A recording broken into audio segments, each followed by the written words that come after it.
Hello, இன்றைக்கி நம்ம ஈஸியாக எப்படி சுரக்காய் சட்னி வைக்கிறதுன்னு பார்க்க போகிறோம். ஃபஸ்ட்டு ஒரு கடாயில் நல்லெண்ணெய் ஊற்றி அது சூடான பிறகு அதோட கருப்பு உளுந்து, வெள்ளைப்பூடு, வரமிளகா போட்டு நல்லா வதக்கிக்கிறணும். கருப்பு உளுந்து சேர்த்துக்கோங்க, அதுதான் உடம்புக்கு நல்லது. எல்லா சட்னிலையுமே கருப்பு உளுந்து சேர்த்துக்கலாம், நல்லா டேஸ்ட்டாக தான் இருக்கும். அப்புறம் சின்ன வெங்காயம் நம்மளுக்கு எவ்வளோ தேவையோ அவ்வளோ சின்ன வெங்காயம் போட்டு நல்லா வதக்கிக்கிறணும். அப்புறம் மெயினான நம்ம சுரக்காயை போட்டு நல்லா வதக்கணும்.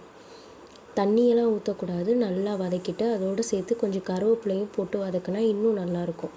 நல்லா ஒரு 5 நிமிஷம் நல்லா வதக்கின பிறகு அதை நல்லா ஆற விட்டு உப்பு போட்டு கொஞ்சோண்டு புளி போட்டு அடித்து எடுத்தால் நம்மளோட சுரக்காய் சட்னி ரெடி.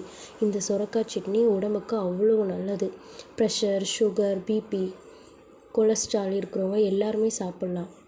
அவங்களுக்கெல்லாம் இது ரொம்ப நல்லது.